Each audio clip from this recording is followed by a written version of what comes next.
오늘 그 할 리뷰는 1396회입니다. 고양이 장난감과 마지막 음성이래요. 이 제목만 봐서는 무슨 사건인지 잘 모르겠네. 근데 알 것 같아요. 변호사 남편은 왜 아내를 살해했나. 야, 요런 사건이었을 것 같아요.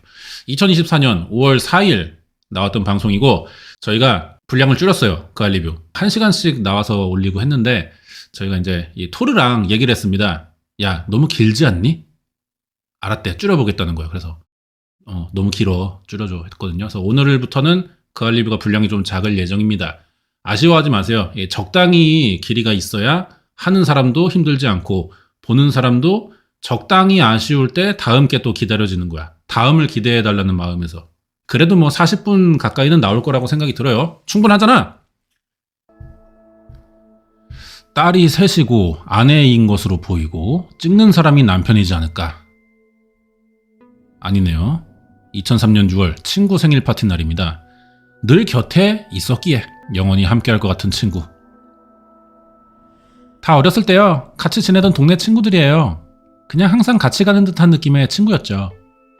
함께 해온 30년 세월만큼 앞으로도 많은 시간 같이 하리라 믿었는데 이젠 불가능하다. 장례식 날 영정사진으로 웃는 모습이 캡처됐더라고요. 근데 그 사진 보고 친구들이랑 울음이 너무 터졌어요. 너무 수진이의 모습인데요. 그냥 항상 밝은 모습이에요. 되게 친한 친구 사이였는데 갑자기 한 명이 사망을 했나봐요. 그게 이분입니다. 42세 박수진. 2024년 12월 3일날 사망한 것 같네요. 계속 친구인데 어머님이 제가 전화 받자마자 엉엉 그냥 우시더라고요. 그리고 나서 죽였어 이렇게 말씀하시더라고요. 수진 씨가 갑자기 사망했다는 충격적인 소식. 더 놀라운 건 그녀를 살해했다는 피의자의 정체입니다.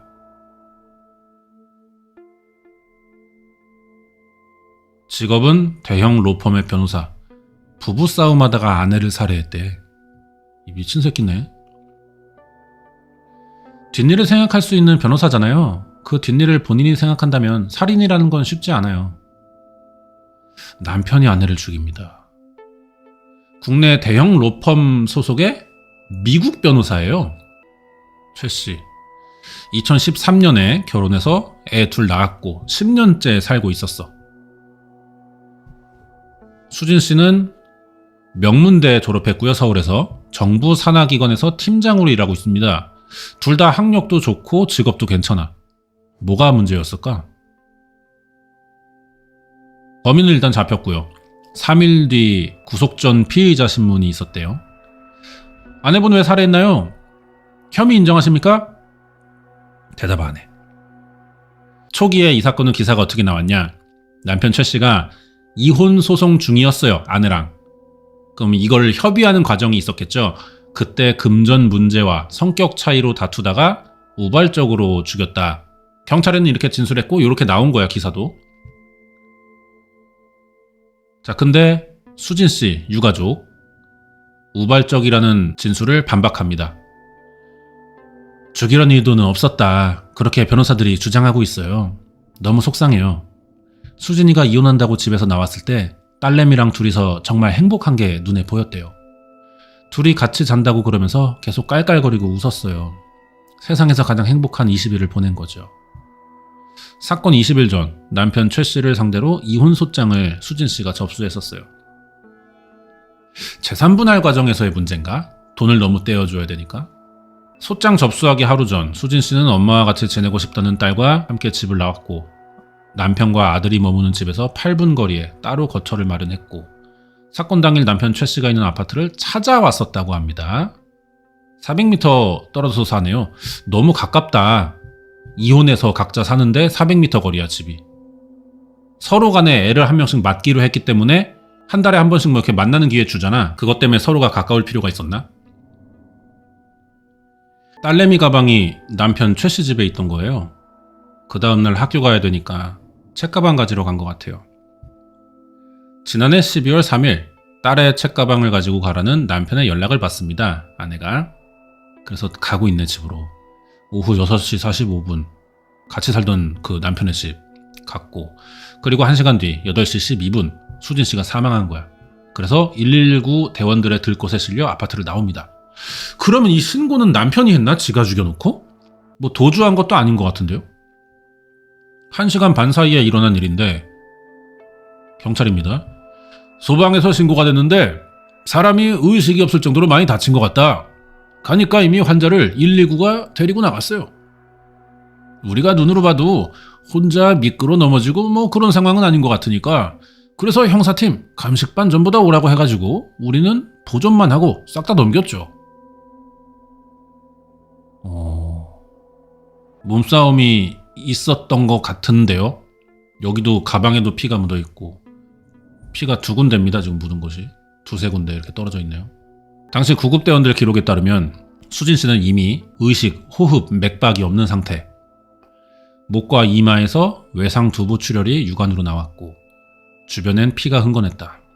급히 심폐소생술을 하고 병원에 이송했지만 수진 씨는 끝내 의식을 찾지 못했고 오후 9시 3분 병원에서 사망 선고 받았어요.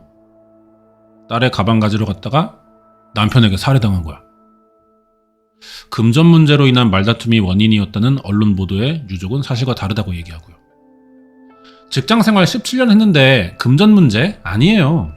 오랫동안 다니던 직장이 있어. 연봉도 꽤 돼. 그래서 수진 씨가 금전 문제로 남편과 다툴 일이 없을 거라는데 사실 근데 내가 얼마를 버냐를 떠나서 이혼하면은 아이 양육비 문제나 뭐 어쨌든 협의 과정이 있어야 되거든요. 거기서 조금이라도 손해 덜 보고 싶은 사람은 나올 수밖에 없는 거고 그러면은 얼마를 버는지를 떠나서 금전 문제 하니까 뭐 다르게 받아들일 수 있을 것 같긴 한데 사람마다 저는 협의 과정에서 자기가 좀 더 유리해지고 싶어서 서로 간의 입장만 내세우고 그러다 감정이 나빠지고 순간적으로 공격할 수 있을 수도 있다고 보거든요.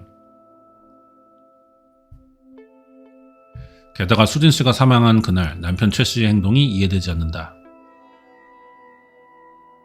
의무기록지 4번에 보면 사망 추정 시간이 오후 7시 20분으로 돼 있어요.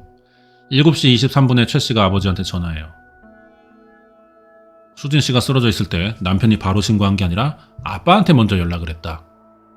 당시 119 신고 녹취를 통해서도 아들의 연락을 받고 현장에 와 있던 최 씨의 아버지가 확인되고 있고 이 사람인가 봐.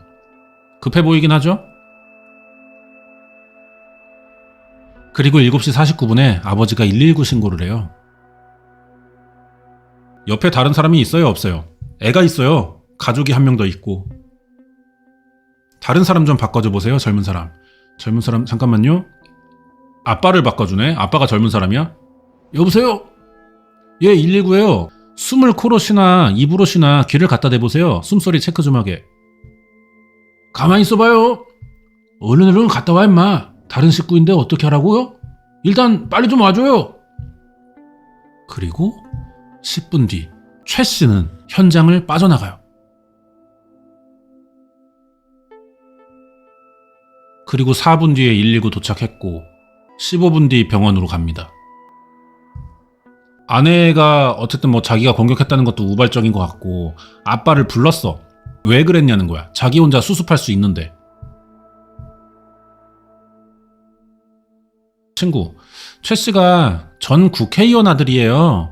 다선 의원은 쉽지 않은 일이고요. 대단한 국회의원이라는 생각은 했죠. 아, 그래? 법조인 출신의 다선 국회의원을 역임했다. 이거 누구야? 아들의 전화를 받고 20여 분 뒤 현장 도착했다. 유가족들은 사건 발생 후 최 씨의 묘한 행동은 이뿐만이 아니라는데 예, 그럼 뭐 이거는 일단 가족은 뭐 계획적인 살인이라는 쪽으로 말하는 것 같은데 뭐 그게 아직은 확인 안 됐지만 돌아가는 거 보니까 최 씨가 어쨌든 죽였고 아빠 백 이용해서 이 사건을 좀 무마해 보려는 시도가 있었던 것 같네요. 이 국회의원이요 생각보다 권한이 상상 초월이에요. 그래서 기를 쓰고 국회의원을 하나 봐. 하면 안 되는 거야. 이런 거 다 걸려. 문제 삼으면. 근데 이런 외압이나 압력을 넣을 만한 충분한 위치에 있다는 거지 국회의원은. 최 씨 아버지, 누나 남편인 판사 출신 법학 전문대학원 교수, 동생의 남편이 대표 변호사로 있는 최 씨 아버지가 고문인, 법무법인의 또 다른 대표 변호사, 이 세트들이 다 출동을 해요. 그날 거기에. 아빠가 이제 뭐 평소에 알고 지내던 변호사 출신이니까 뭐 후배나 뭐 관련 업계 사람들 불렀겠죠. 무려 국회의원이나 돼가지고 불렀는데 호출했는데 핫발이 들어왔겠어 변호사가? 그래서 경찰한테 진술 못하게 막고 있는 거예요. 그게 살인사건 현장에서 일어날 수 있는 일이에요? 사건이 벌어지고 난 다음에 굉장히 빠른 시간 안에 판단하고 해결해 나가는 과정이 눈에 보이는 거예요. 우리 아빠가 다 해결해 주겠지? 이런 생각이었나 봐요. 현장에 출동한 경찰에게 바로 사건 경위를 이야기하지 않고 변호사를 기다렸다. 근데 이것도 권한이긴 합니다. 도착한 변호사랑 대화 나누고 경찰에게 최초로 진술한 내용은 고양이와 장난감으로 놀아주고 있었는데 아내 수진 씨가 자기를 밀치고 가서 고양이도 발로 차서 다툼이 시작됐고 자신이 고양이 장난감을 휘둘렀는데 머리에 맞은 것 같다고 주장했다. 피해자의 목에 있는 상처를 확인한 경찰의 질문에 대해서는 피해자를 제압하는 과정에서 목을 조르게 됐다. 사건 발생 3일 후 살인 혐의로 구속된 최 씨는 현재 재판에서 우발적인 상해치사라고 주장을 한다. 이 새끼가 그러니까 좀 구락 가는 게 너무 보이고 대가리 굴리는 게 너무 투명하게 지금 우리 눈에 보이잖아요. 그런 것들이 이제 좀 꼴받긴 하지만 변호사 올 때까지 아무 말 안 하겠다. 이건 권리입니다. 경찰이 강제할 수 없어요. 그러니까 뭐 자기한테 유리한 제도, 권한 사용할 뿐인 거죠. 일단 뭐 공소장에 죄명은 살인으로 올라가 있습니다. 로펌 변호사 아내 살인 사건으로 주목을 받았는데 부부가 말다툼하는 과정에서 벌어진 일이라는 내용 외에 구체적으로 알려진 건 없다. 무려 국회의원인데 뭐 언론 통제까지도 솔직히 가능할 거라고 봐요. 사건 자체를 부인하는 건 아니다. 사건이 일어났고 사람 죽었다. 충분히 반성하고 너무 죄송하고 그런 얘기들을 막 하면서 그런데 고의는 아니었다. 사고였다. 그렇게 주장을 한데 최 씨가 남편이 연애할 때요. 수진이 남편이 내가 사대문 밖을 나가본 적이 없는데 너 때문에 강을 건너본다고 그랬어요. 2012년 직장 동료 소개로 최 씨를 만나게 됐는데 저희는 다 강남 쪽에 있으니까 한강을 얘기한 거예요. 연애 초기에 그 얘기는 들었었어요. 수진 씨는 최 씨의 어떤 부분을 좋게 봤던 것 같아요. 뭔가를 수진이한테 많이 맞춰줬어요. 정말 이 사람이 날 사랑해서 이렇게 해주는구나 그런 걸 느꼈나 봐요. 최 씨가 잘해줘서 호감을 느꼈는데 그러면서도 가끔씩 난감한 일이 있었대요. 최 씨가 꽃다발을 보냈는데요. 수진이가 자리에 없어서 그걸 못 받은 거예요. 그래서 수진이가 전화를 안 받으니까 다른 팀에 돌아가면서 전화하면서 박수진 어디 갔냐고 아마 찾았을 거예요. 나중에 통화했더니 최 씨는 내가 지금 꽃다발 보냈는데 왜 네가 안 받고 다른 사람이 받게 하는 거야? 이 지랄을 해요. 이런 어떤 집착성 태도들 때문에 수진 씨가 헤어질 고민도 했었는데 마침 또 임신을 해가지고 결혼을 하게 된 겁니다. 아빠 인맥이 얼마나 많았겠어. 변호사 출신 정치인인데 하객들 악수하는 줄만 50m를 섰대요. 800명 참석했대. 이게 이제 아빠 쪽 사람이겠죠. 800명이. 남편 쪽은 따로 있을 거고. 건물 밖까지 줄이 있었다. 유명 로펌 변호사였던 남편, 국회의원을 지낸 시대까지 겉으로 보기에는 남부러울 거 없는 결혼이었는데 친구들이 전해들은 결혼 생활은 예상과 달랐다. 그런 집안이 중요한 애도 아니고 스스로 갖고 있는 단단함이 굉장히 좋았던 친구였기 때문에 수진이는 더 좋은 사람 만나서 잘 살 수 있었던 애거든요. 금전적으로요, 부족함이 없었을 텐데요. 이런 가정을 사람들은 하더라고요. 전혀 그건 아니었거든요. 부부 갈등의 원인은 다른 데 있었다. 아기가 침대에서 떨어져서 애를 들쳐업고 이제 응급실에 갔는데 그때 의사들이 정신이 없었대요. 그러니까 최 씨가 의사들한테 막 아기가 지금 침대에서 떨어졌는데 왜 아무것도 안 하냐고 소리를 졌대요. 그때 아기는 막 놀고 있었대요. 그래서 수진이가 오빠 그러지 마 했더니 모성애도 없는 사람이라고. 그리고 난 다음에 며칠 있다가요. 수진이를 때린 거예요. 이 새끼가. 엄마 자격 없다고. 좀 뭔가 특권의식이 있는 것 같다 이 새끼가. 최 씨. 최 씨의 폭력에 큰 충격을 받고 집을 나갔다는 수진 씨. 시아버지는 다시는 이런 일이 생기지 않게 하겠다고 약속했고 수진 씨는 다시 집에 들어갑니다. 그리고 최 씨의 물리적인 폭행은 없었는데 애들한테 특히 예민했어요. 애 아빠가. 그래서 엄마인 수진 씨를 애들로부터 점점 멀어지게 했다는 게 유가족의 주장이고요. 수진이가 회사 갔다 오면 애들을 방 안에 자기가 돌보면서 문을 잠가요. 수진이 혼자 마루에서 자고요. 야, 씨발. 이런 식으로 애들이랑 계속 분리시키는 거예요. 수진이가 개입을 못하게 해요. 어린이집에 등록을 한다든지 데리고 온다든지 이런 거 자체를 계속 차단을 시켜요. 유치원 행사도 공유해주지 않아서 원고가 행사 참여를 못했다. 양육의 모든 과정을 최 씨가 하고 있는 게 되는 거예요. 이렇게 되면 또 만약에 주변 인물들 이혼하는 과정에서 증언 수집이라도 하게 되면은 유치원 가서 이제 뭐 다른 학부모들 얘기도 들어볼 거 아니야. 그러면은 이 최 씨가 이 애엄마들 매수할 수 있잖아요. 어쨌든 엄마는 안 오니까. 그래 놓고서는 이제 좋은 말 좀 하게 도와달라. 그럼 이 엄마들은 그게 사실인 줄 알고 그렇게 말할 뿐인 거란 말이야. 그럼 이 여자는 더 불리해지는 거겠지? 돈 많은 집에서 이렇게 후려치면. 최 씨가 애들과 엄마를 단절시키려고 했다는 유가족의 주장 사실이냐? 뭐 문제는 또 있어요. 한두 가지로 일어나는 건 아니겠죠. 직장에서 하는 일들이 사업들이 많잖아요. 그런 사업을 하고 나면 사진을 찍게 되는데요. 그러면 그 옆에 있는 그 아저씨 누구냐? 뭐 하는 사람이냐? 되게 의심 많이 하고요. 그걸로 회사에서도 전화도 하고 괴롭히고 그랬던 것 같아요. 이 새끼 최 씨 이거 병신이구나 너. 이 새끼 이거. 이런 거 보면은 얘네한테는 이게 당연한 거겠지. 그런 환경에서 자라오고 배워왔을 테니까. 근데 보편적인 상황에서는 이게 좀 납득이 안 되는 상황일 거란 말이에요. 그리고 이미 범죄의 영역에 들어와 있어. 사건 전부터. 병신이구나. 아니 좋은 집에서 씨발 아빠가 비싼 돈 들여가면 잘 키워놓으면 뭐해. 애새끼 이렇게 찐딴데. 이런 일들이 오랫동안 이어지면서 이혼을 결국 했습니다. 지난해 11월 남편 최 씨를 상대로 이혼 소송에서 수진 씨는 남편의 인격적 무시, 명예훼손적 행위, 의처증, 독단적 행위, 아이들과의 단절 행위를 이혼 사유라고 주장했어요. 그리고 소송 한 달 뒤 이 사건이 일어난 겁니다. 별거 중 집을 방문한 아내와 말다툼 중 우발적으로 살해했다고 주장하는 최 씨. 수진 씨가 제기한 이혼 소송을 두고 말다툼이 시작된 거냐? 두 사람 사이에 무슨 일이 있던 거냐? 이거는 뭐 최 씨 쪽을 만나야 되는 수밖에 없겠네요. 근데 안 만나주나? 변호사를 대신 만났네. 그날 상황, 입장, 이혼 소장에서 확인한 수진 씨의 주장에 대해 물어보고 싶었는데 이것도 얘기 안 해줘, 변호사도. 저기요, 사건 관련해서 좀 여쭤보고 싶은데요. 아이 좀 이게 뭐 아시겠지만 의견을 우리가 따로 드리거나 만나서 얘기하기가 좀 이게 어렵다. 이런 의견을 저희 의뢰인이 주셨다 이 말이에요. 아, 변호사님이요? 예, 이게 아무래도 진행 중인 사건이다 보니까 그렇다 이 말이에요. 변호사를 만난 건 아니고요. 로펌이니까 들어가면 앞에 이제 카운터 같은 데 있어요. 예, 여자분들 한 두 분 서 있고 거기서 물어보는 것 같아. 대신 전담 변호사가 아니라 사건 당일 현장에 왔었다는 다른 변호사 만났나 봐요. 법무법인 궁전 변호사 대역이고 그 당시 최 씨 아버님이 여기 법무법인의 고문이시니까 저는 이제 다른 곳에서 저녁을 먹고 있었는데요. 갑자기 전화 와가지고 너 빨리 좀 왔으면 좋겠다! 이렇게 얘기를 한 거죠.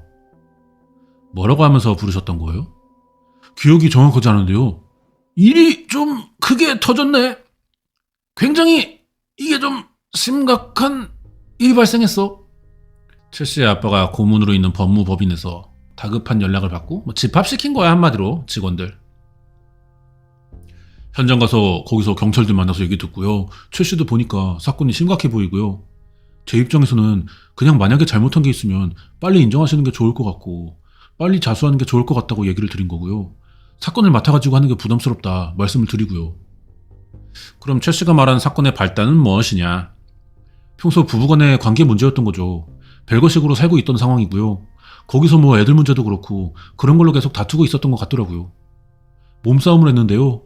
자기가 이제 안경이 날아가고 이러니까요. 화가 확 나고 이렇게 막 해가지고 자기가 그랬는데요. 그 순간이 정확하게 기억은 안 나다는 취지로 이야기를 하면서요. 아무튼 뭐 싸우다가 그랬다는 것 같아요. 평소에도 아내와 불화가 있었는데 그날도 별거 중 방문한 수진 씨와 몸싸움이 일어나 안경 날아갔고 정신 차렸을 때는 무슨 일이 있었는지 잘 기억이 나지 않는다고 했다. 잘 기억이 왜 안 나? 뭐야 이 새끼? 뭐 마약하냐? 기억이 왜 안 나? 피해자가 사망하지 않기를 기대해야 되고 그런 상황이었죠. 그러다가 좀 있으니까 사망했다고 그러더라고요. 그러면 최 씨는 아버님한테 전화하기 전에 아내분이 사망하신 걸 알고 있었나요? 응급차로 갈 때까지는 아직 사망하지 않은 상태예요. 그쪽 병원에 가서 사망했어요. 왜냐면 사망했다는 얘기를 듣고 울었거든요. 바로 앞에서 그 자리에서요. 아, 최 씨가요? 예, 오열을 좀 했거든요. 우발적 사고였고 사망할 줄은 몰랐다라고 말했나봐. 당시 아들의 연락을 받고 가장 먼저 현장에 도착했던 최 씨의 아빠는 며느리의 상태를 확인도 못했다. 이렇게 법정에 증언했어요. 아니 그러면 신고는 어떻게 한 거요? 상태를 확인도 못했으면 가서 뭐 했어? 자, 이거는 이제 재판에서 있었던 내용인가 봐요. 최 씨 측의 변호인이 자기 쪽 사람이 이제 신문하는 건데 최 씨의 아빠를 현장에 도착했을 때 피해자가 피를 흘린 채 작은 방 안에 누워있던 게 보였죠? 네, 그렇습니다. 피해자 상태를 확인했습니까? 그런 정신이 없었습니다. 도착하고 피해자를 보자 그 자리에 얼어붙듯이 서 있었던 것 같아요. 그러니까 판사가 저기는 이 사건 나고 범행 현장을 가장 먼저 도착한 상황인데 그 당시 피해자가 살아있었나요? 제가 그걸 정확하게 확인을 못했습니다. 예, 여기서 잠깐 말씀드리자면은 최 씨 측 변호인이 최 씨의 아빠를 신문하는 거잖아요. 할 수 있는 겁니다. 미리 신청서를 내요. 검사도 최 씨의 아빠를 신문할 수 있어요. 미리 내는 거예요. 전 재판에서. 다음 재판 때 이거 하겠다라고. 그리고 나서 이제 며칠의 기간이 있을 거 아니야. 그럼 변호사가 최 씨의 아빠한테 대본 줍니다. 이런 질문 할 건데 이런 식으로 대답하셔라. 이거는 불법이 아니에요. 짜고 치는 게 아니고 우리 쪽의 입장을 판사에게 전달하는 내용이야. 판사가 이 아빠의 말을 듣고 아 그런 상태였구나 를 느끼게 해주는 과정인 거야. 이게 뭐 애드립으로 질문하고 그런 게 아닙니다. 검사한테는 물론 애드립으로 대답해야겠죠. 검사는 미리 준비한 질문이고. 수진 씨 병원 의무 기록에 따르면은 병원 도착 전에 이미 심정지였고요. 심폐소생술 진행하면서 앰뷸런스에서 이제 그렇게 했겠죠. 이송 중이었대. 119 도착 당시 이미 심정지였냐 아니냐 외에도 쟁점이 또 있는데 3번의 공판에 참석해서 계속 사건을 취재하고 있는 기자가 있어요. 이 사람 말을 들어봅시다. 최 씨 측은 2차 공판 때부터 살인의 고의가 없었다. 싸우는 도중 뭐 일이 커져서 사람이 죽게 된 거다. 상해치사를 주장하고 있는 것 같아요. 4차 공판 때 법의학자가 나오셨을 때인데 그때 이제 얘기를 좀 단호하게 했죠. 이거는 살인의 고의가 있는 걸로 보인다는 취지로 그 시점에 최 씨가 오열을 시작했던 거예요. 과다 출혈로 인한 쇼크사로 죽으면 이 장기가 창백하게 변한다고 하더라고요. 콩팥 사진이 공개가 됐는데 콩팥이 창백하진 않았거든요. 이걸 근거로 해서 이 사람이 쇼크사로 죽은 건 아니다라고 얘기를 했고 목을 졸라 살해했다고 단정한 이유는 피를 많이 흘렸으면 혈색소 농도가 떨어져야 되는데 혈색소 농도가 일반적인 수준이었다. 그래요. 살인의 고의성이 없고 수진 씨의 목을 조른 것은 제압하는 과정에서 누른 거다. 죽이려고 조른 게 아니라는 거지. 그렇게 주장한 최 씨의 변호인단. 재판에서 최 씨의 변호인은 법의학 교수의 분석에 이의를 제기했대요. 법의학 교수의 분석이 약간 검찰에게 유리한 내용이었나 보다. 그걸 지켜본 기자의 말은 이래요.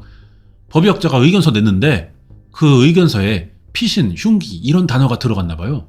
피고 측 변호인은 피신이나 흉기라는 단어에 좀 되게 민감하게 반응했어요. 그날 법정에서. 그래서 흉기가 아니라 고양이 장난감 아니냐. 계속 고양이 장난감을 강조했거든요. 최 씨 측의 전략이 이러면 가닥이 잡혔네요.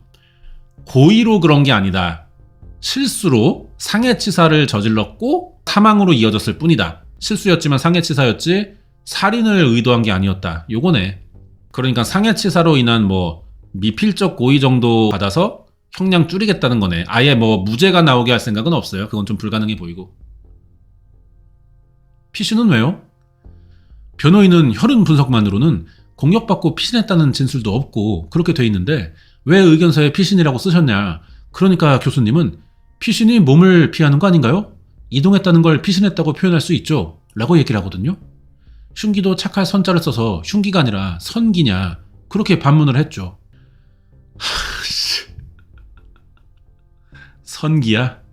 아휴. 너무 짜친다. 당시 현장에서 발견된 범행 도구, 최 씨 측이 고양이 장난감이라고 설명한 막대기인데 35cm 금속 파이프에 끈이 달려있는 구조다. 이거래요. 이걸로 사람을 어떻게 때려야 죽어? 수사기관에서는 다 쇠파이프라고 얘기해요. 피고인 측에서만 고양이 장난감이라고 말하는데 저는 피고인의 의견을 최대한 존중해서 그러면 종합할 수 있는 건 고양이가 갖고 논 쇠파이프, 그러니까 고양이 장난감으로 쓴 쇠파이프라고 보는 게 맞는 것 같습니다. 그게 흉기는 맞는 것 같네. 근데 이 얘기가 왜 양쪽이 다르냐면요, 너무 말장난 하듯이 고양이 장난감이다, 쇠파이프다, 최소한 고양이가 장난감으로 쓴 쇠파이프다, 이 프레임을 잡아가는 이유가 판사에게 흉기의 종류를 각인시키기 위해서예요. 선기냐 뭐 이런 개드립 치는 게. 그것 때문입니다. 이게 실제로 뭘로 쓰였냐는 중요하지 않아. 판사가 어떻게 받아들이는가야. 그래가지고 지금 이 검사랑 변호사랑 이러고 있는 거야. 다툼 중 우발적으로 휘두른 장난감이라는 최 씨 측 주장에 대해 의도적으로 사용된 흉기라고 맞서는 피해자 측. 최 씨 아버지 또한 재판에 증인으로 참석해 아들에게 고의적 범행 의혹을 부인했다고 합니다. 변호인, 현장에서 본 피고인의 상태는 눈빛도 이상하고 말도 횡설수설하는 등 정상이 아닌 것으로 보였고요. 이름을 불러도 눈에 초점이 없이 허공만 보고 있기도 했습니까? 그랬습니다. 우리 아들 불러도 제대로 대답을 안 했습니다. 당시 아들이 며느리를 병원에 데려가겠다고 했지만 차에 태우고 가는 것보다 119가 도착해 응급처치하면서 이송하는 게 나을 것 같다고 아들에게 119 신고하라고 했대요. 최 씨 아빠가. 그 과정에서 신고가 좀 늦어졌고 의도적인 신고 지연은 아니었다. 그러면 피고인은 신고 후 119 도착 전에 딸을 데리러 집을 나섰죠? 그렇죠. 증인이 피고인에게 혼자 오피스텔에 남겨진 피고인의 딸, 즉 증인의 손녀를 데리고 오라고 했기 때문인가요? 그렇습니다. 당시 한국말도 서툰 손녀가 혼자 피해자나 피고인을 기다리는 게 당시 순간적으로 굉장히 불안하게 생각했기 때문인가요? 물론이죠. 당시 아들이 사건 현장을 이탈했던 건 혼자 있을 손녀가 걱정됐을 뿐이다. 그래서 데려오라고 시켰다는 거야. 아, 남편이 나간 이유가 그거구나. 현장 이탈이라고 아까 써있던 게. 그땐 이미 119 신고도 이루어진 상황이었기에 다른 의도는 없었다. 최 씨 측 변호인, 증인이 보는 아들 내외의 평소 부부관계는 어땠습니까? 뭐 당연히 좋게 말하겠죠. 이 상황에서는. 여느 부부처럼 그렇게 지내왔습니다. 똑같이 생활하는 게 아니었기 때문에 상세한 부부의 속사정까지 이들근히 알 수는 없지만 적어도 내가 보는 한 서로 다정하게 애들 키우고 이렇게 살아가는 그런 부부였습니다. 결혼 생활에 문제가 있었고 그 책임은 남편 최 씨에게 있다고 수진 씨는 분명히 이혼 소장에 그렇게 적었는데 최 씨의 아빠는 평범했다. 그리고 수진 씨의 이혼 소장에 적힌 내용도 주장이 좀 사실 확인이 더 필요하지 않냐 이렇게 말하네요. 뭐 아빠니까 뭐 지 팔 안으로 굽는 거죠. 의도적인 살인이라고 주장하는 유가족과 우발적인 상해치사라고 주장하는 남편 최 씨. 수진 씨의 죽음으로 벌어진 양측의 팽팽한 공방에서 그날의 비밀을 밝힐 실마리가 더 없는 걸까? 경찰이 당시 촬영한 사진을 토대로 사건 당일 현장 모습을 재현했습니다. 이 현장에는 혈흔 형태가 여러 가지로 많이 나와 있습니다. 휘두른 형태의 혈흔, 그 다음에 충격 비산혈흔, 떨어져 있는 낙하혈흔, 그 다음에 묻힌 혈흔, 전형적인 사건 현장의 혈흔들이 많습니다. 공격을 또 어떻게 했으며 또한 방어, 그 다음에 어떻게 피해가지고 들어갔는지에 대해서 피가 현장을 말해주는 거죠. 요렇대요. 목격자가 없는 현장에서 중요한 목격자가 돼준 건 혈흔이다. 이게 피가 어떻게 튀냐에 따라 범인의 키를 알 수도 있어요. 오른손잡이, 왼손잡이 당연히 알 수 있고요. 흉기의 종류도 알 수 있습니다. 공격 횟수도 알 수 있습니다. 이동 동선도 추정이 가능합니다. 현장에 있는 혈흔들은 어떤 증언을 해줄까? 당시 경찰 기록을 보면 집안에서 혈흔이 집중적으로 관찰된 곳은 작은 방 문 앞과 내부였다고 한다. 첫 번째는 이렇게 피가 안 났을 겁니다. 아마 첫 타격 때는 그 다음에 이제 두 번째, 세 번째 타격하면서 피가 나가지고 여기서 이제 봉을 칠 때 손 부위에 방어은이 나타났을 거고 그 다음에 또 때릴 때 여기서 이 충격 비산 혈흔이라는 것이 저쪽으로 쫙 퍼지는 거죠. 그 다음에 휘둘린 혈흔이 이쪽으로 나타나게 되는 것입니다. 찔러서 내 몸에서 나오는 피, 그리고 찔러서 내 칼에 묻었는데 이 피가 다른데 튀어서 묻은 피, 이런 차이도 알 수 있어요. 부검 결과 머리 부위에서만 7개 이상의 찢긴 상처가 발견됐다. 현장에 남은 충격 비산 혈흔은 수진 씨가 머리에 집중적으로 공격당했을 때 상황을 추정한다. 그러니까 이거야. 자, 처음에 때렸어요. 그때는 흉기에 아무것도 안 묻습니다. 그러면 이제 맞았으니까 피가 나기 시작했죠. 그래서 2회 가격대에 묻어요. 이제 묻었어. 그리고 들잖아. 그러면 이제 이게 충격 비산 혈흔이야. 이렇게 비산대에서 혈흔 나온 게 흉기에서 떨어져 나가서 벽에 튄 거야. 그러면 이게 들었다는 이유가 뭐야? 세 번째를 내리치기 위해서라는 거잖아. 3회 이상의 반복된 공격이 최소한 있던 거예요, 머리에. 근데 이제 상처의 개수 이런 걸 따져보면은 7개 이상 정확히 나오는 거고. 현장에 남은 충격 비산 했고. 방문 앞에서 공격당한 수진 씨는 이후 방 안으로 피신했던 걸로 보인다. 수진 씨가 몸을 웅크리거나 바닥에 쓰러져 있던 상태에서 공격을 당한 것이라는 해석도 있다. 사건 현장을 보면은 수진 씨 몸에 둔기로 가격당한 상처 외에도 목 졸린 적이 있다. 이거 고양이 그걸로 내려치고 쓰러지니까 목을 졸랐나 보다. 혈흔으로 그날의 공격 상황 추정해 보니까 우발적인 사고의 가능성은 낮아 보인다. 남편 최 씨만 알고 있을 그날의 진실. 수진 씨는 일방적으로 그토록 많은 공격을 당해야 했던 거냐. 공판이 5번째 열리는데, 그죠? 이 고양이 장난감으로 때렸을 때까지는 우발적일 수 있어요. 또는 목을 졸랐을 때까지는 우발적일 수 있어요. 근데 이 두 가지를 같이 했다는 것은 먼저 고양이 장난감으로 내리치고 쓰러진 걸 알고 이제 목을 졸라야겠다고 판단한 거잖아. 공격 방식이 변할 수 있냐는 거야, 우발적인 사람이. 이미 제압된 상태를 보고. 유가족은 그러니까 고의적인 살인이라고 주장할 법해. 서울중앙지방법원. 저도 여기 몇 번 가봤거든요. 유튜버들이 진짜 많더라. 그때 무슨 정치인 있었어요. 재판이. 같은 날. 그래서 나는 먼저 나와서 콜라 하나 뽑아 먹고 이제 집에 가려고 택시 타고 그러려고 하는데 나오는데 유튜버들이 진짜 많이 있는 거야. 이게 뭐 정치 유튜버 같은 사람들이겠죠. 유튜버들이 많더라고. 남편 최 씨의 범행을 두고 치열한 법정 공방이 이어지던 이날. 재판에서 유가족이 뜻밖의 증거에 대해 언급했다고. 그것은 바로 수진 씨의 휴대전화기. 휴대전화에 사건 당일 상황 그대로 녹음 파일이 있었다고 합니다. 결정적이지 않나요, 이거? 수사 단계에서도 확보하지 못했던 녹음 파일이 어떻게 나타난 걸까? 수진 씨가 녹음을 했나 보다. 왜냐면은 이거 이혼하면서 협의 기간이었으니까 유리한 증거를 계속 만들려고 녹음을 했을 수가 있는 거죠. 유가족. 수진이가 이혼을 결심하고 난 다음에는 최 씨랑 만날 때마다 녹음을 했어요. 그래서 분명히 그날의 녹음이 남아있을 거다. 근데 그게 아이폰이어서 비번을 모르는 거예요. 경찰 역시 사건 초기 수진 씨가 휴대전화 잠금을 풀기 위해 노력했지만 소용이 없었는데 오랜 노력 끝에 잠금을 해제할 수 있었다. 복제폰을 풀면 되더라고요. 근데 이거를 복제할 때 데이터가 중간에 날아갈 수가 있대요. 굉장히 위험한 일이라고 하더라고요. 근데 너무 어쩔 수가 없으니까 풀었어. 그래서 그날 녹음이 있어요. 40분 분량의 녹음 파일에는 놀랍게도 수진 씨가 남편 최 씨의 집에 상황이 모두 담겨 있었다. 두 사람 사이에 무슨 일이 있었는지 확인할 수 있냐? 자, 이제 대화를 좀 봅니다. 엄마가 이제 아들한테 먼저 진우야, 잘 잤어? 그러니까 애가 누나 가방 가지러 왔죠? 밥은 먹었니? 고양이들 다 어디 갔어? 그러니까 애가 자기가 고양이인 줄 아나? 냐옹 이래요. 수진 씨가 안 온대. 남편이 그러니까 이제 말을 해요. 딸을 물어보는 거겠지? 아내가 지금 데리고 있는 딸. 미정이는?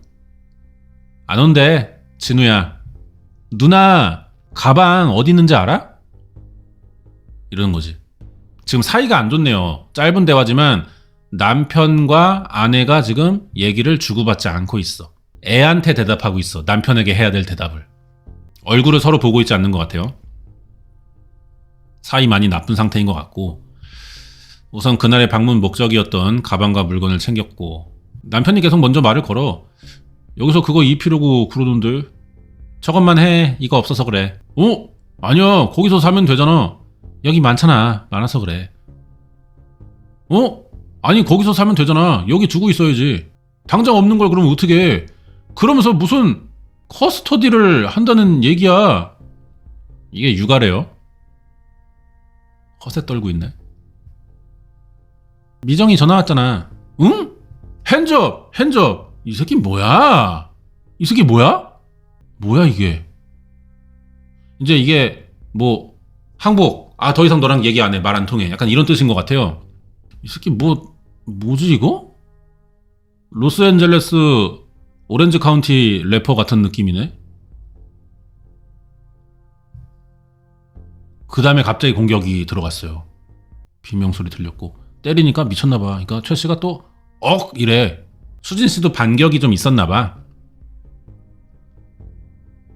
집에 들어온 지 2분 30초 만의 일이었다. 애 앞에서 그런 거야? 그렇게 몇 차례 가격하는 소리가 반복됐고 비명을 들은 아이가 무슨 일이냐고 묻는 상황도 있었다.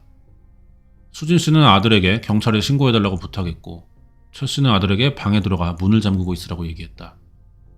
그리고 또 2분 뒤 수진 씨의 비명소리 들리고 아, 이런 개 호로 잡놈의 새끼를 봤나. 웅크리고 죽었대요. 10분 만에 들어간 지. 제일 마지막에 뭐라고 했는지 알아요, 이놈이? 침착해, 씨발. 이래요. 이거 발견한 날 죽는 줄 알았어요, 저는 진짜. 수진 씨가 마지막까지 최 씨를 향해 미안해라고 말한 이유는 뭐냐? 오히려 사과해야 이 상황을 멈출 수 있다고 생각한 걸까? 뭔 소리 하는 거야? 이게 그 아래 나왔던 나레이션이에요.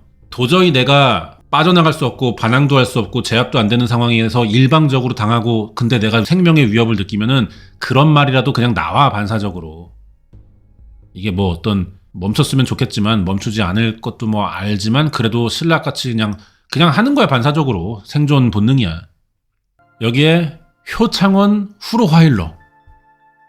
이 사건은 그런 살인의 방법, 살인에 이르게 된 과정, 살인에 사용된 수단, 모든 것들, 어떤 것들을 보더라도 결코 우발이란 단어는 사용할 수 없습니다. 어떠한 폭력을 할 만한 계기나 명분이 없음에도 불구하고 일방적인 폭행이 지속됐고 그것도 도구를 사용했어요. 일순간에 이루어진 폭력이 아니라 상당히 장시간 지속된 폭행을 계속했습니다. 그 뒤에 보인 행동도 우발적이라고 하기에는 납득이 안 된대요. 성인 가정폭력 가해자가 피해자를 살해하는 사건들 꽤 많이 발생을 해요. 그런 경우들에서 가해자가 아버지에게 전화한 사례는 거의 찾아볼 수 없습니다. 응급적인 조치나 그런 도움이 필요한데 당황스러워서 어떻게 할지 모르니까 아버지에게 연락을 했다? 이렇게 볼 수 있는 상황도 아니라는 거죠. 특히 아버지가 와서 둘 사이에 얘기를 나누고 그 다음에 한 행동이 뭐냐? 옷을 갈아입어라, 딸을 데려와라, 그리고 119 구급대원과의 대화. 정말 피해자가 사망하지 않았으리라고 기대하는 상황이었다면 당연히 그 구급대원의 요청에 바로 순응을 해야 되죠. 아, 그런 거 할 시간 없고요. 이렇게 답이 나와요. 아빠랑 최 씨랑 둘이 얘기하는 것도 아내 핸드폰에 다 녹음됐겠네. 최 씨는 그러니까 이게 중요한 거야. 대체 이 새끼는 왜 그런 거냐고. 왜 죽여, 왜. 유가족은 그녀가 작성한 방대한 이혼소송 서류 중에 두 사람의 관계에 대한 비밀이 있다고 취재진에게 자료를 건네줍니다. 소장에 따르면 2018년에 최 씨가 애들 데리고 뉴질랜드를 갔었대요. 이렇게. 이어 직장에서 뉴질랜드 근처 남태평양 국가로 발령을 받아 거기서 근무했다, 수진 씨가. 근무 중 휴가 내고 애들을 보기 위해 뉴질랜드를 찾았지만 두 사람의 갈등은 거기서도 계속됐다. 3,000달러는 가져와야지. 3,500달러나 이렇게. 가져오고 싶었는데 그게 잘 안 됐다고. 그럼 안 된다고 진작에 말을 하든지. 그럼 이렇게 안 했잖아. 이렇게가 뭔데? 아니, 아기들 위해서 그렇게 한 주일에 100달러도 못 주는 엄마를 뭐하러 보니? 남편이 아빠가 부자잖아. 그럼 이 아들도 나쁘게 살지 않을 것 같은데 왜 돈 얘기가 이렇게 나오는 거지? 오빠가 마음대로 애기들 데리고 간 거야. 네가 안 돌봐줬잖아. 그건 오빠 말이지, 병신 새끼야. 네가 문 걸고 안 열어줬잖아. 애들이랑 셋이 방에 들어가서. 이 새끼 웃긴 새끼네. 씨발. 너는 네가 중요해. 네가 심심하니까 같이 만나고 싶을 때 만나는 거고 내가 심심해서 애들 보러 오는 거 아니잖아. 옆에 있거나 없거나 계속해서 걱정하고 잘해주는 게 엄마지. 걱정이 되지. 근데 오빠가 나한테 애들을 내 생각대로 키울 수가 없게 만들었잖아. 네 생각대로 했으면 죽었다. 애기 죽었어. 나는 오빠랑 애들이 뉴질랜드에 있는 게 되게 싫거든. 그럼 진작에 잘하지 그랬어. 한국에 있을 때. 힘들어서. 세계 어디에 있든지 그게 중요한 게 아니야. 중요해 오빠. 같이 있는 게 중요하지. 이 새끼 뭐야? 이 새끼 몇 살이에요? 최씨? 수진씨가 녹음한 남편과의 대화 중 특이한 단어가 들어있는 음성 파일을 들었대요. 아빠! 아들아. 그냥 가 아빠. 엄마 마녀가 더 놀고 싶대? 네. 애들한테 놀이하는 것도 아닌 것 같은데 엄마를 마녀라고 하네. 수진씨는 남편 최씨가 평소 애들한테 자신을 엄마라고 부르지 못하게 시켰고 하면은 이상한 메시지를 보내게 했다. 이혼 서류에 있대요, 내용이. 수진씨의 회사 공용 메일로 수진씨가 아동학대를 했다고 고발하는 내용의 편지를 최씨가 보낸 적도 있어요. 야, 이거 뭐야? 뭐하는 새끼야? 그녀가 다른 엄마들처럼 자녀를 돌보는 부담 없이 일을 계속할 수 있다는 건 그녀의 남편이 아이들을 돌보고 있기 때문이라는 사실을 상기시켜줄 수 있나요? 그녀의 학대적인 태도는 수용할 수 없습니다. 애들에게 좋은 신발이 시급하게 필요하다는 메시지를 전달해 주시면 감사하겠습니다. 수진이는 부모로서 기본적인 책임을 등한시하거나 이 문제에 대해 소통을 회피해서는 안 됩니다. 야, 이 새끼 이거. 애들이 그러니까 엄마한테 결국 이런 말을 하나 봐. 거짓말하지 마. 넌 나쁜 여자야. 같이 안 살잖아요. 그러니까 최 씨가 거의 더 미쳐가지고 대사관에 전화해서 애 없어졌다고 하고 현관에 신발 보여줘. 다른 남자랑 같이 있지. 그리고 현지 한인 식당이나 다 전화해서 수진이 찾고. 답답해. 남편 최 씨가 아이들과 뉴질랜드로 가면서 부부가 서로 다른 국가에 떨어져 지낼 당시 두 사람이 주고받은 통신 기록을 살펴보면 수진 씨의 의도를 의심하는 최 씨의 이메일이나 메시지가 눈에 띈대요. 방을 한번 제대로 보여보라고. 누구 방에 있어 지금 같이. 방에 아무도 없고요. 전화 그만하시라고요. 업무 방해돼요. 아니 그러니까 보여줘 봐봐. 그럼 방에 누가 있냐고 방에. 싫다고 끊으라고. 뭐 하느라 전화 안 받아. 업무상 통화 중이었어. 중요하고 급한 일이야? 아니 중요하고 급한 얘기 계속 하고 있잖아 지금. 급한 일이 뭔데? 아니 지금까지 얘기한 걸 몰라? 중요하고 급한 일이 너 내연남 만났지? 너 뭐 했어? 이거 말고 없잖아. 아니 그것만큼 급한 일이 지금 어딨어? 없다고. 내연남이 없다고. 더 이상 어떻게 하라는 거야? 어저께 뭐 했어 그리고? 밥 먹고 들어와서 잤다고. 누구랑 와서 잤어 그럼? 혼자. 왜 그렇게 전화 안 받아 그럼 처음 걸었을 때? 집에 들어오는 중이었다고 운전하고. 더 못 보겠어요. 이 새끼 몇 살이야? 이 새끼 뭐 잘 나가요? 뭐야 얘? 아니 이런 등신 같은 게 다 있어. 아니 어떻게 변호사 출신의 국회의원 밑으로 이런 자식이 나오지? 뭐노? 야 이거 뭐 많이 잘못됐다. 그때는 저뿐만 아니고요. 다 연락을 받았을 거예요. 다른 직원들도. 그래서 되게 곤란하게 만들었어요. 수진 씨를 계속 의심했어요. 가족밖에 모르고 혼자 외롭게 지냈는데 되게 많이 힘들어했어요. 최 씨가 이 회사에 전화 돌렸던 통화됐던 그 사람 직원 하나 만나봐요. 정확하게 기억 안 나는데요. 어떤 남편분이 아내에 대해서 물어보는 전화를 리조트로 했던 건 기억이 나요. 당시 프론트 매니저 말에 의하면 어떤 남편분이 전화해서 투숙객 중 누군가가 불륜을 저지르고 도망갔다고 그랬어요. 그때 상황은 기억이 나는데 여성분을 직접 본 적은 없어요. 의처증이 있구나 이 새끼. 이런 개놈의 새끼. 에이 비응신 새끼. 아휴 말 진짜. 최 씨가 애들과 뉴질랜드에 머문 3년 동안 수진 씨에게 보낸 메일, 메시지, 전화 횟수가 상당하다. 애들이 보고 싶어 뉴질랜드에서 가까운 해외 근무지를 지원하고 그곳에서 혼자 지낼 수밖에 없던 수진 씨가 어디서 누굴 만나고 무엇을 먹고 뭘 하는지 사진과 영상통화로 확인시켜 주기를 원했던 최 씨. 그는 대체 왜 뉴질랜드로 가기를 자청해놓고 수진 씨의 외도를 의심했을까? 그것도 이상합니다. 아내를 의심하고 있으면은 아내 근처를 떠나면 안 되잖아. 근데 아내 동의도 없이 지대로 뉴질랜드 가놓고 영통 걸어가지고 너 지금 어디야? 이게 뭐냐고요? 이거 조현병이야 뭐야? 난 어떻게 대답을 해야 될지 잘 모르겠어. 네가 틀렸으니까 모르는 거지. 여기서 더 이상 어떻게 나는 더 대답할 말이 없거든. 이제 끊을게. 더 하고 싶은 말이 생기면 그때 전화해. 그러면 잘못했다고 용서를 구하든지. 아내 수진씨 가족들이 어렵게 확보한 그날 녹음 파일에는 사건 당시 참혹한 소리가 고스란히 담겨 있었기에 많이 듣기가 불편할 거라고 했다. 제작진도 그 소리 확인할 때 놀랬다.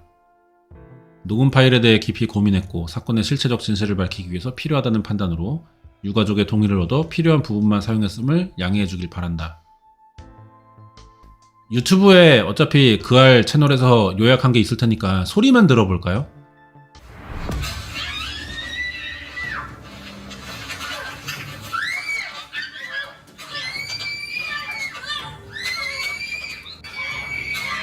이런 개씨발 새끼네 이거 진짜.